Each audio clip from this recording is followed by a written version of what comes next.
I'd have been very tempted to go to the rugby. No, I wouldn't. It's not this week, I wouldn't, because this, I think we can all agree on this.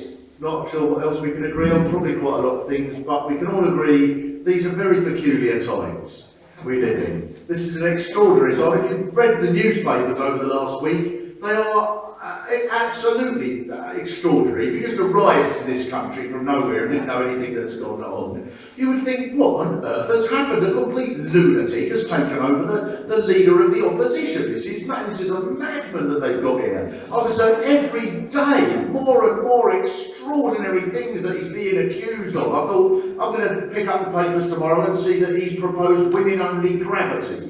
And men will all have to float into space. I thought there'll be headlines such as "Core Bin Laden makes all your pets be Muslims." He quotes with old women saying, "My hamster doesn't like facing east. It's not fair. I'm not going in labour again." It was mad. More of this is not as mad as the real ones. The real one that said Jeremy Corbyn, and I promise this is real, the Daily Mail. Jeremy Corbyn voted in favour of asteroid that will wipe out humanity. That's a real one. Now, I don't know how much impact, you would think the rest of the arguments really, when what he has to say about the railways doesn't really have a lot of importance, given that we're just going to be a barren desert floating off through the cosmos once the asteroid's done its job. There was a real one, the Times.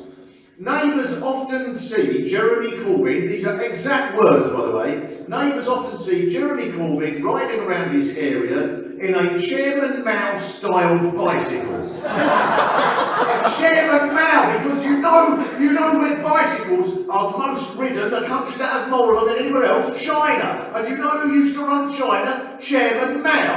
Therefore, the factory rides of a light bicycle means he's going to force us all to grow rice and eat dogs. There's no... It stands to reason. And then, even that, they managed to top it. Do you know what he did? This lunatic madman, do you know what he did? He went to a war memorial for the Battle of Britain. He didn't sing the national anthem. Now, the whole Second World War is in ruins. We might as well not have bothered. We might as well give the country to Hitler because he didn't sing the national anthem. How dare he? And this is a disgraceful slur. What a slur this is, what an insult to the pilots, because as we know, one of the pilots was the Queen. She shot down 5 enemy aircraft, Luftwaffe, over Folkestone, the Queen. No wonder she was so insulted. Now, I have no idea whether he should have sung the national anthem or not, but really, this is quite insane what they're trying to do. The Daily Mail had a 2-page special feature, a little mini novel they called it, that they wrote, that they published about 2 weeks ago, so before he was elected. And the idea of this was Britain in 2021, and Jeremy Corbyn is the Prime Minister. And it started off with the whole of London is on fire, because once you bring back nationalised railways, we all know that causes fires. As any scout will know, that's the quickest way to start a fire, is to nationalise a railway and up it goes. And then the Premier League collapses. I wasn't quite sure of the logic of this, but I've given up on the logic by then. The Premier League just collapses because Jeremy Corbyn's in, and I don't know, all the footballers go, how can we possibly play football when Jeremy Corbyn is Prime Minister? And then the police flee, and eventually a helicopter comes and takes him out. Well, they've mixed it up with Vietnam, I don't know. And yet, despite all of this madness, every day this goes on, despite all of this, the maddest thing of all, well, 2 mad things that happened to me personally, and you'll all have your own ones. I couldn't believe either of these. I thought, what has this happened? Last Saturday, I was driving down towards Brighton, listening to the commentary on the football, and the football commentator said the words, "And while we're waiting for Chelsea to take that corner, a reminder that Jeremy Corbyn has been elected leader of the Labour Party." And I wonder whether I should pull over. I was a danger to other motorists. This can't really have been said. On Monday, I took part in an event at which 2,000 people came to. There was a huge picture of Jeremy Corbyn there. It was a great celebration, and I was sort of part of the whole business there of being on this thing. And as I got outside, I passed someone waving tickets who was a tout, saying the words, "Get your Jeremy Corbyn tickets, buy, sell, Jeremy Corbyn tickets, buy, sell your Jeremy Corbyn."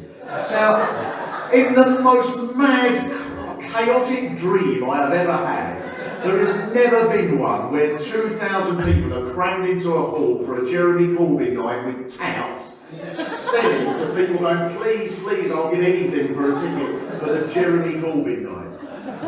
And this has happened for a reason. It's not everybody can even grasp. I'm not sure I can grasp the reason. Some people clearly have a great deal of trouble. Those people who ran the Labour Party up until a week ago, they seem to have a difficulty in working out why it's happened. One of the reasons, a lot of them said, was because outside agitators were taking over the Labour Party. Infiltrators. Remember this, it's inside serve. A month ago, infiltrators.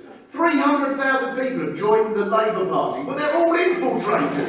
It's the same as the 1980s. They did with this, with militants. They must have got so exhausted by 1985 that they had to have 30 years rest before doing it all again. The most common age of the person who has joined the Labour Party in the last 3 months is 18. Now this shows you how canny these militant people are, because in 1985 these people were minus 12, and even then they were planning to take over the Labour Party from outside. This is what they've been doing. Tony Blair, he made various interventions, all of which I'm sure were very influential. He made one of his most famous interventions was to calmly try to persuade people not to vote for Jeremy Corbyn, using the words, "If your heart is telling you to vote for Jeremy Corbyn, then you need a heart transplant."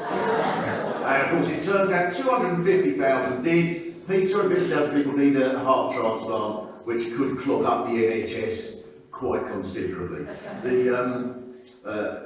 In fact, far from the vote being fiddled because of outside infiltrators, it would have been an even more emphatic victory for Jeremy Corbyn, because there were a number of people who quite legitimately should have been able to register to vote and weren't allowed. And I count myself amongst that number when I got a nice little email saying that I didn't share the aims and values of the Labour Party. I couldn't vote. I was very tempted to write back and say, "I'm really sorry, I've been busy, I didn't have time to invade Iraq." But and so I would really, if anyone's got any influence here, I would really like, now that Jeremy Corbyn has been elected, I'd like to be the person, if possible, to be able to personally inform Tony Blair that now his membership is being revoked as he no longer shares the aims and values of the Labour Party.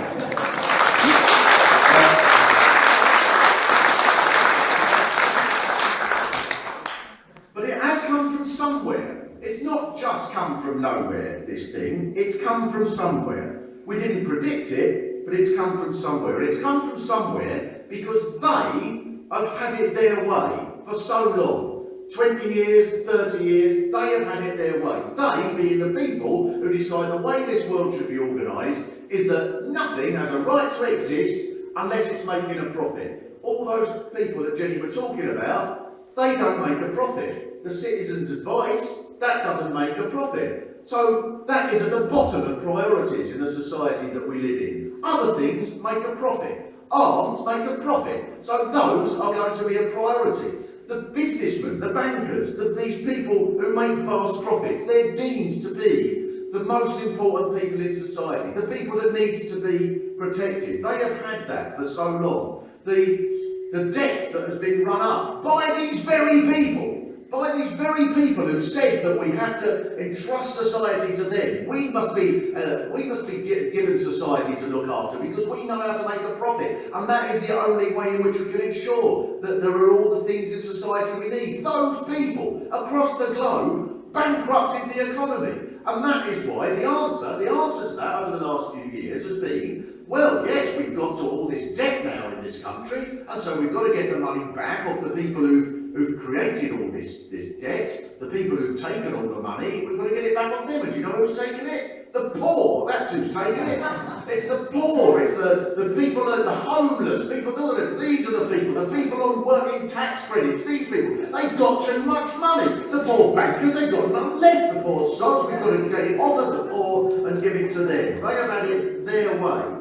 So that society has actually got poorer for people, for massive numbers of people, not just the poorest either, but for anybody who would consider themselves in the middle, if you like. When I was a teenager, it seemed to me that life would get a little bit easier for each passing generation. That's what I thought would happen. But it's got worse, it's harder, it's more insecure. When I was 18, I thought, well, what will happen is that whatever education you want, that will be paid for, because it's decided that society benefits really if people are educated. And then the worst thing that can happen is that in terms of your house, you'll get somewhere to live. There'll be a council house, and they'll be looked after, and you'll pay, and that'll be fine. And then you come out of there 50 grand in debt. While you're paying that off, you're saving up to get a house because there's no council ones left, and they're getting ever more ridiculously priced. And then at the end of life, there's just more insecurity than ever, because the pensions are pretty well. There's no guarantee at all that you're going to be looked after by the state whatsoever. Always make me laugh. You get these sort of characters you get on the various economics programmes, the One Show or something like that. They'll have someone talking about pension. They'll say, we've just got to get used to a world in which, during the years when we're working, we need to be putting a bit more of our money aside every month towards our pension. And I think most people must sit at home thinking, what extra money are you asking me to put aside? And they think people are sat at home going, oh, thank Christ that bloke told me where to put all the extra money. I've been wondering what to do with it. I can't get around the house, I can't get to the fridge, there's money everywhere. I'm going to the zoo and giving it to polar bears. What extra money? And they've had it that way for so long. And one clue that this hasn't come out of nowhere is that it hasn't just come out of nowhere here. It's come out of somewhere in lots of places. In Greece, in Spain, where there's a million people supported the Occupy movement, and out of that a new party arrives called Podemos, Syriza. For all their problems, it came out of somewhere. In Scotland, the Scottish National Party, seen as this tiny, fringe, unimportant party, suddenly, when they lose their referendum, suddenly, because they're apparently offering an alternative to this, what we've come known as austerity, they win almost every seat in Scotland. And so it happens here as well. And it was hidden because of the election. It seemed so miserably horrible. Poor Sam, I gave him about half an hour's phone call in my utterly distressed state on May the 8th, and that's it, that's the end of everything. But it wasn't that, it wasn't the end of everything. It wasn't, because the reason it seems to me, no one can work out exactly why Labour lost the election, but it seems to me it didn't lose it because it was too left-wing, and it didn't lose it because it was too right-wing. It lost because no one was really listening.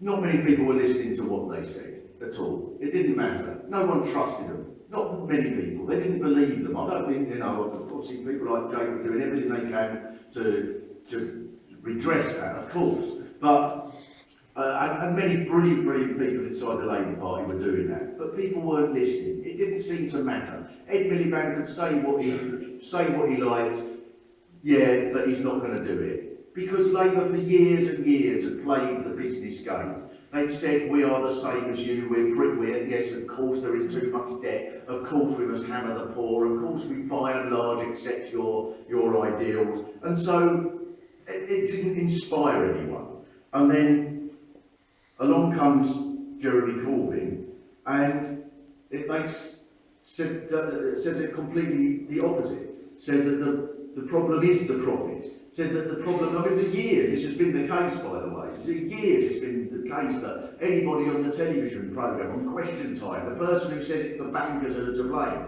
gets the round of applause, even from people who might have applauded the UKIP person 2 minutes before. For years it's been the case that growing numbers of people have been saying to themselves, I'm not sure what's wrong, but this is wrong. For years, people know, they might not personally be affected, but they know someone who ends up going to see Jenny because of some appalling injustice, because their credits of because their benefits have been cut, because they've got 5 minutes late to some appalling interview that they shouldn't have to go to at all. All of this organised, by the way, by a chap, Ian Duncan Smith, who I'm glad you mentioned the bedroom tax. There's someone who should be made to pay a bedroom tax, who lives in a mansion that has 8 spare bedrooms.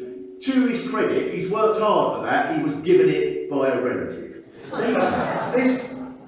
This state of affairs has been making people cross for years, and Jeremy Corbyn is the latest in a line of characters like Nicola Sturgeon, like the people in Sarita and so on around Europe, who because of their tenacity, because of the years of just keep saying the same thing, suddenly find themselves at the head of this enormous movement. And that's what makes this very different from the 1980s. People might remember the 1980s and Labour Party being left-wing and losing the election and so on. But this is very different, because in the 1980s, the movement left inside the Labour Party came from within the Labour Party.